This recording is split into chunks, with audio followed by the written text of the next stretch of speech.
au manino mai lo tātou ali e Yesu Kiriso ua whaopopo ina i aso whaitau o lo tātou o langa. Ia me se foi o aso whaitau o lo tātou au nanga mo ia malona malo. Ia, praise the name of Jesus. O ia lava le afuanga o le ola. Ia, o le malo si. Ia, mai se o me uma o tātou maua i le nei lalo langi ma le nei vaitau o le tātou malanga. E whapenao no tātou tautuai o ia malona malo. Ia, waftai foi wa. E pēla na wha malo longa. Ia, te utau ma tātou. Ia, mai se o nei lao le leiwa ia fua ina. E whapenao no whatau nua i o tātou tiute. Ia, mau tātou whaiva. Ia, o lea la amtaria tātou porkalama le nei tai au. Wha unga o le nei vai aso. Nganga pa iaef, yo mai yo mātou loto wha mule mole. O la mātou whātau anau lava lea mo oe. Ina ia mawhutaina i mātou so staimi i mātou te tūla. Ia i mola upu. Nei porkalama ma nei mawhutanga. E whaifua lava pe a whai e le iai lau whau unga i lunga ia i mātou. O mātou wala uai ma lea nganga whaalo alo. Whapa ia, whamanuia mai, whau uina. Ia le nei fo i mawhutanga. E maisare nei awala waso ta inga ua mātou whangaina. Whamanuia i lau nuu le aupa ia o eo mwhai ona mātou mawhuta. Ia maise fo i mea uma mātou ti tala hai. Ina ia whai uina le manuia ma le fia fia. So file. Le nganga whatu tua. Ia ma le mātou au nanga. Ina ia vi ia lo suafa. So se mea mātou te whaia. Ia ora mātou wala au lea la lava le suafa Yesu. Amen. Yeah, praise the Lord. Yeah, ole au surale vi inga lea. Saro ole vi inga le nei ua lau i loa ma ua i loa uma. E tātou i so se mea tātou te iai. Whaaftai lea tua, whaaftai lo nalo. Whaaftai lea nganga pa ia. Amen.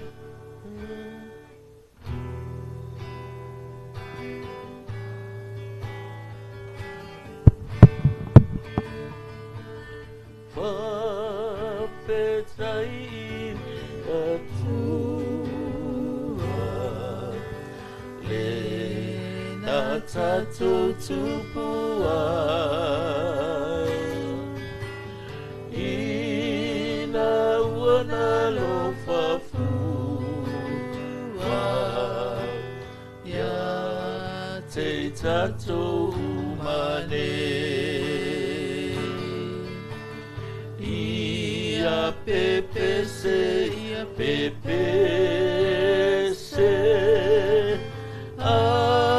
Alleluia whawhetai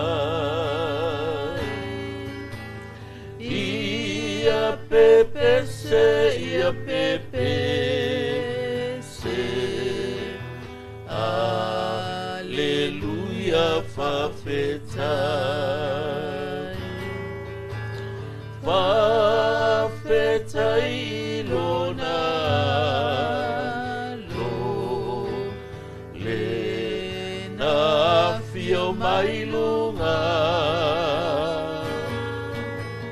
le ua whai ma whapaolo ai le pua puanga ia pepese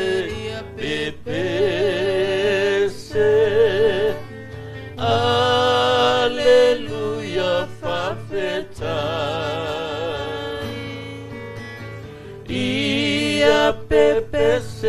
ia pepese Alleluia whawhetai whawhetai le anganga le whesoso anima e manuia talosanga atoa uma mea e whai pepese ia pepese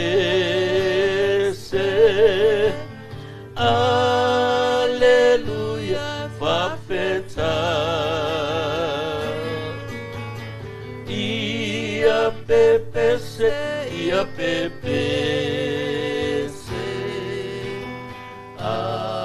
Alleluia fafeta. Hallelujah. Amen. Amen. Ia. Tātou loa matari tonu o le atua tasi lava o ia ai tonu ona persona. O le atua le tamā, le atua le alo. Ia ma le atua le ngangsa. O lona persona lona lua la lea na liu tino tangata. Na ia toe au mai ar whātulanga ina o tātou. I to tonu o le mafuanga. Nā leo na au mai tātou le rolangi. O ia lava o le alo pele to tasi o leri. O Yesu Keriso. O le tamai mamoe leise ila leise pona leise manuminumi. Na whasata roina. Na tanu mia lo na tino le tunga mau. Ae na toi tu manu malo mai. Ila asutonu. Ia o toi a fio atu. Ile nofo ari mamalu o le tua. O tātou tari. Ile taimi le toi a fio mai e. Ia tātou te la ngona la le anganga whaftai. Ia tātou la ngona le anganga whaftai ati ia. Ia so uma wa taimi uma. O la tātou au nanga ma le tātou wholaunga. Amen. Excuse me. Ia taluai ono le. Ile nei tūlangi. O le astona ile nei o le aso taiao. Fa manatu ina ai le tāua o whanau. Tu tonu o le kālesia. Tonu o ainga. Tonu o le malo. Po fea lava tātou te iai le lalolangi le. Masalo e leise si mea siri na tāua i le o langa le tangata. Nei lo mea nei o whanau. Fai mai la le tala fai salamu. E pei o whana i le lima o le toa. E whapea lava tari o tau le lea. Like arrows in the quiver of the warriors. Whapea nā tātou whanau. I o le au. O le au e le arrows are not born. They are made. E le whanga ngaungi au o au e whau. O le ngaluanga la le toa. Wha sao sa o le au. Wha ma ai le au. O e lengi au e o solo muri. E lengi au e o whakakafa. Ia ia sa o le au. O ngā whanga lora ia. O le au ngā le au. Ngā ke kuria le whiri. E le maua le koa i o ngā vae. E le maua le koa i langa wala au. Ai maua e le koa ia le whiri lea. I le au. Ia whai mai whape nā ia tātou whanau. Lono winga o le ngā ruenga o e le matua ta māmatina. Wha sao. Wha maai. O e la e pa ia i le wha le kongu. E a le ila le whiri i lau au. Ia o isi ka i kolu au. Ka i se furu au. O isi foi, ka i kasi a au ngā waku i le tua. Whanau leo tala noa atu. O le ka ua lai a tātou. O le aso a tae au. E wha manatu i whanau. Ia i lo o au ngā. E ku kopo mai ka maiki. Mai le kaimi mua mua lo laku o langa kua whanga ngau ai. E mga o mia lo kaku kango wha ai keke i ai. Me o le ipu e. Kaunga e whai keke i ngi pa ukae. Awa a nguki ni le ipu. E le ise se whainga i koe whapopo. Wha mau popo inga. E nā fwoi lale wa ai i ai mea ne o whanau. Ia pele i lou loko. A o le pele lai lou loko. Wha sao. Ma wha ma ai. Ua mai. O inga i roa ia pele i lou loko le au. O le kango e wha sao. Ta pe ngo fwe. Arrows are not born. Arrows are made. It is your responsibility as parents to sharpen the arrow. The arrow. O lau ki uke wha makua. O le wha sao. Ma le wha ma ai o le au. Inga ia whasi makea le whili. Ia kili le whili. Ia mai se foi. Ia saunga le muai oe. Ia muai le security. Muai le nofo le leo oe. Ia awangi attacking o le whili. O le ale mangu fe ai. O le ale kangaka kaukia. E sau e kaumwhai attack oe. Ko ia le au. O kako whangau. Ia vea ma pui ngā malu ia tātou. E le ngata i a inga. O le malo ai maise o le kāresia. Amen. May the Lord bless all the children. They are coming tomorrow to celebrate this very special day for them. May se fo ya te ori ta mama tina. Amen. Pamanuia le tu o le nei tai au. O le mau le tu sa o le nei tai au mo le tato devotion. E whapea, spend time with people of vision. Au tato iei pea i le tato devotional series o lo whasalo. When I spend time with people of vision, ngā lulue ma mafuta whaatasi ma tangata o le tō whama mau. Amen. Le romala sunma le lima whaupu e lima vi whaitauina mo tātou le nei tai au whi mai. Ia fōa ia tu fōa ia le atua ia te o tau o ia tupu mai ai le ono sai ma le wha mawhanwhana. Ina ia ngāta stasi o tau loto e tusa ma le whina ngalo ke riso Yesu. May the God who gives endurance and encouragement give you the same attitude of mind toward each other that Christ Jesus had. May the Lord bless the reading of His word. E tusa ma le finangalo ke riso. Ia kukusa kako loko e kusa ma le finangalo ke riso. E awange kukusa kako loko e kusa ma le maua ikila.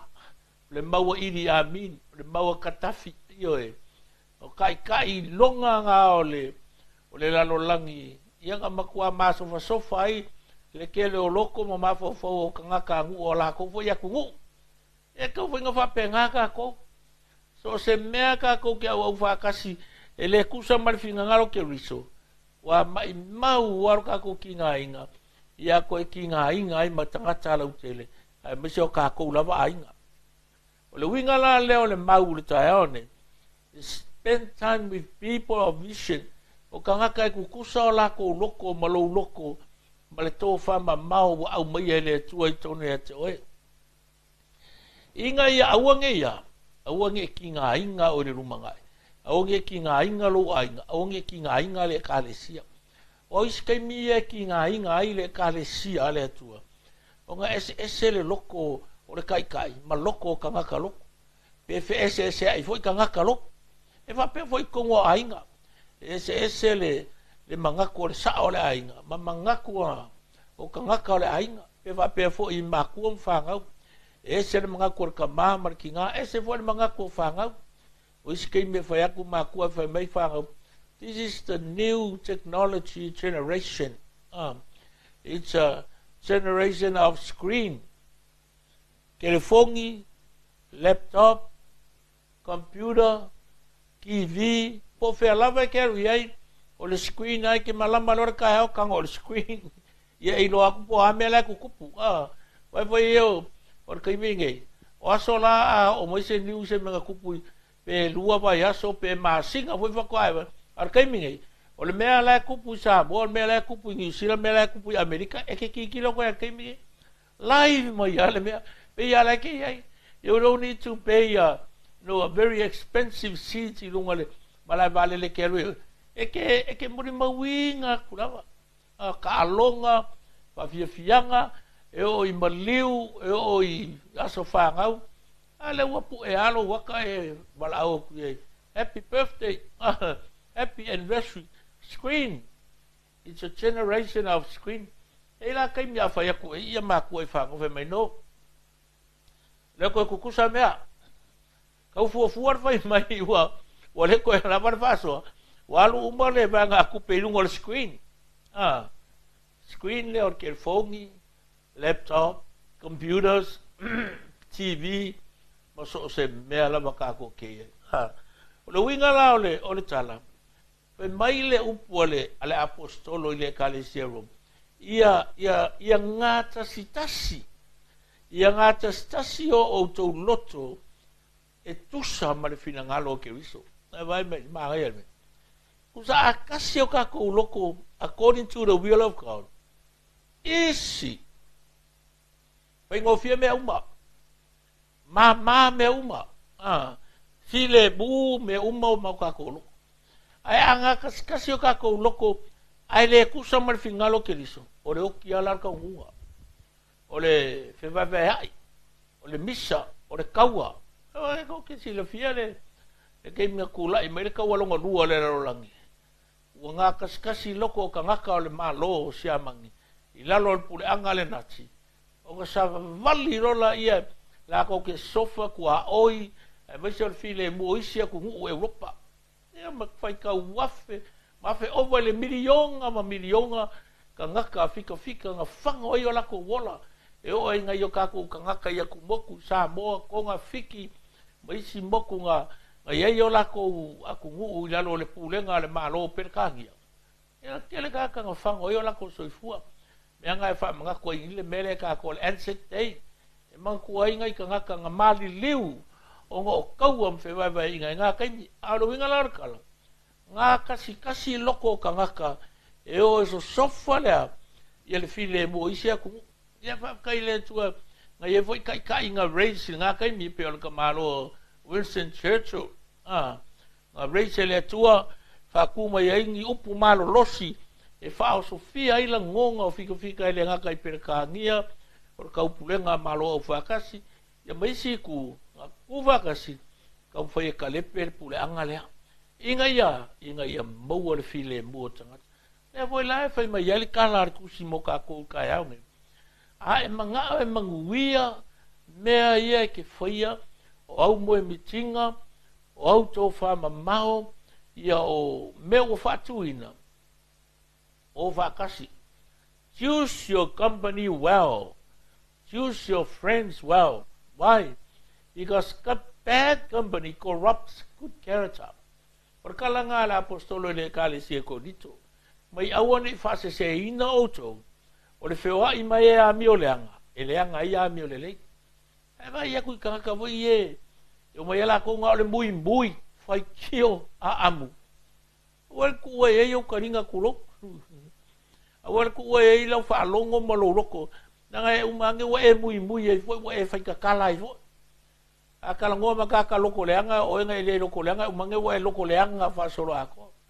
A kala ngoa makangaka e aka mui makaka fai kio a amu. E umange wa fa penga umau kala. Wa sa wa fa penga we pe kala ngoa makaka palau vale. E umange wa e palau vale fa solo ako. Palau vale fa sa mo, palau vale fa palang. Anga ako fe oi vola makaka nga oi. Wa iska ka ila vola vale lei. Kau kale lele. A le leanga ia lako plans le fai. Pa pengala le challenge mo oe. Ia fa penga o nga e sa vali vakasi. Maka kaka ku kusau ko loko. I le tofa mamau au mai le tua to tono tato tanga. We must increase the positive influence in our lives and decrease the negative ones while we pursue our individual goals. Amen. Inga ia mawhai o na tau nuu. I le tau nuu nga manuia. A kako makakia. O kako wha moe moenga. O kako moe mitinga. O kako kalokalonga. Ia o mafu anga na lai o na whai lea mea leme. Ea uangei aruarua afe kua la inga. Aruarua kukua ia pe o le paipale sua. Wanga le se poroke ki wale uma. Wanga woye kaka wha vai vai. Ia ole a very good example. E wha manatu pea. O nge mia. Laku nge mia lai ai ka ngaka loko leanga. Maka ngaka kaupule pulenga leanga. Lai ko Kongo Yerusalema. Wakula la uri ia ka mwhaya mai nge mia. E ka haufi mai whainga o na ngaruenga. But thank God ngaru ne mia ka rangoa ai ka ngaka. E ngofo i ngā Yerusalema. O mai support. O mai leo kaka. Lango skama. Fulfill, complete. Ma e ale le nga ruenga woko ya ki ele pa si o mi ai a Jerusalem in 52 days 52 days ya so limas furma le lua pa penga vola le challenge mo ka ko ya efesili who encourage you in the Lord and in your vision o ile ka ngakale mo me ile fa malo si anga lo wola fa le anga wai kusa pe ke makua peke aka mai, peke ka mau ainga peke marus.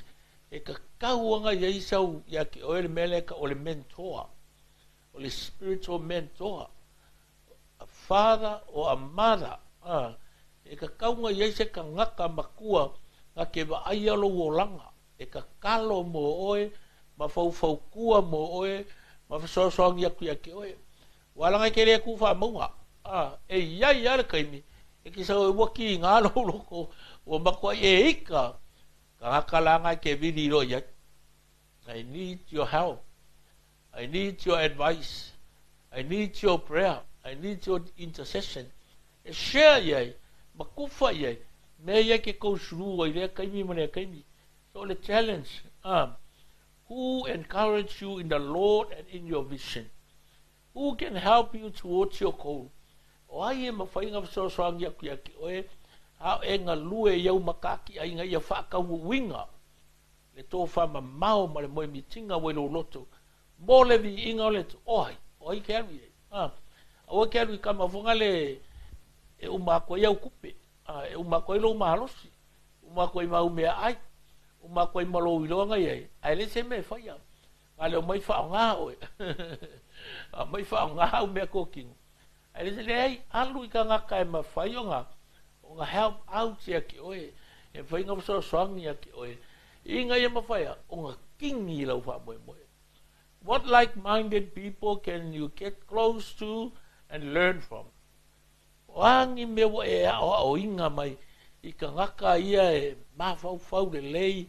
Ma le kō whale lei. O angi me o inga mai. Awa voi ke aru ngā whao ngaka ngaka. I aru e ask for the advice. Ma o mai ni mele le kilo ia ia la ko mele fai. Kilo ia pe fa fe o angi la ko me ko kia, o angi la ko awala, o angi me ma fai ngai o inga mai. Inga ia ma fai le fa tau nuina. Le to fa ma mau lo loto. Amen. Ele fina ngalo le ali e fa aru lo kai mi ke fa aru lo ngai kala mui, ma kala fai kio ma kala kau fai. God doesn't want you to spend time listening to criticism. Kala kau mui ma kala kau fai. Ai fina ngalo le tua, ia le leiro ma fau. Ia maka alia lau vai, ia ko afire mu lau vai. Ma ia be sensitive. Wa vai mai.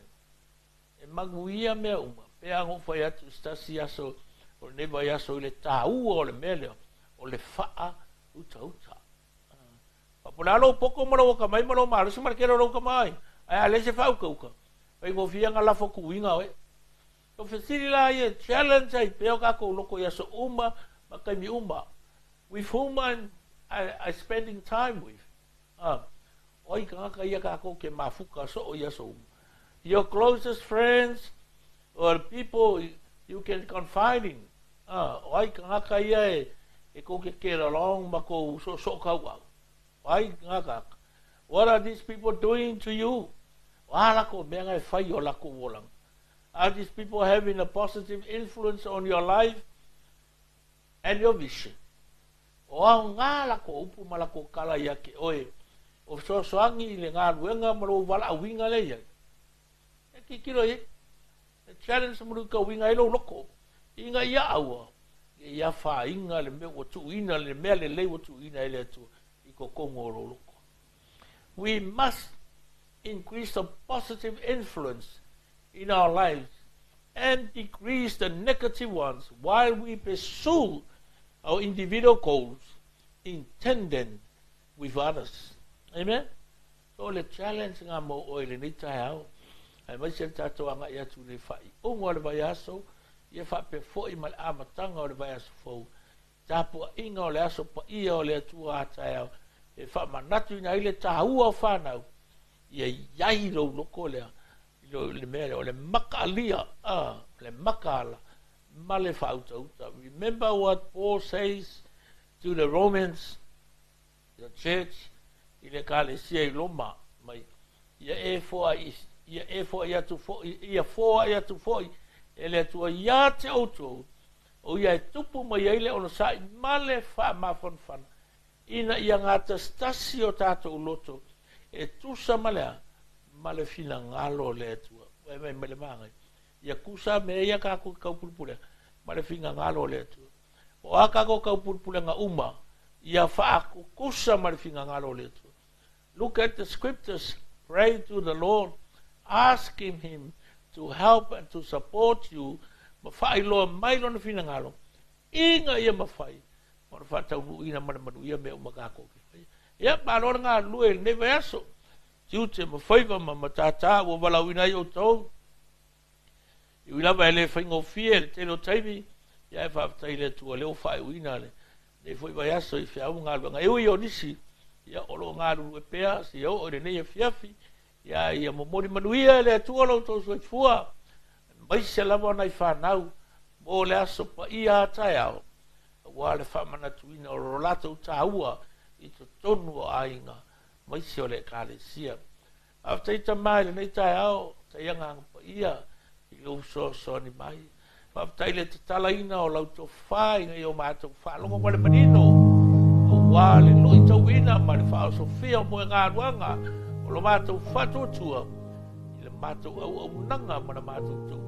ya o e malo malo ia fa manuia foi le o ia ma le uso ato ma futa le ngata le nei tai ao ai so stay me mai moa ma fa fonga i nei tala i le fa malo sia o lato lutu i le au nanga ia te mato mana tua alo ma fa nau i to tono le nei atu nu ma so sei tuo le la rolang wow leo le amato fa mana tuina le so tai ao lo lato taua na mafu ai na o mai i lato yo mato lima no mai i lato yo mato orla fa manuia i nei fa nau i le fale mai nei fa nau o le ni meno no foi mana i lato mato o no ve singa i tau am fe va inga ya fa manuia foi nei fa nau o lo i le to ese i fale pui ese na i lato mato o tua na i na o lato fa nau o lo fe ta se ai i lunga o le ele o na o le ni meno no foi mato te tano fa mo le le i ele nei tai au ya nga le le mai fa mo ia ya ila to ai mato fa na o tu ina mai e lo fio ya mato e a me ma me alo fa tau yo mato lo na fa sao no fa mai ine ia ngai le ainga o le nu ai mai se o lau e kalesia ia fa tai nei tai au tama anga le mai lava singa mo le nei aso fai wina le manuia ma le fia manuia i au na tofi o tana le lei mai se foi au na missionare na yuso sa waina no le mau winga ya te oi ia i une le aso le manuia ma le fia o ile vi inga ya te oi lo matu o le Yesu o e ala tu ile matu tano amen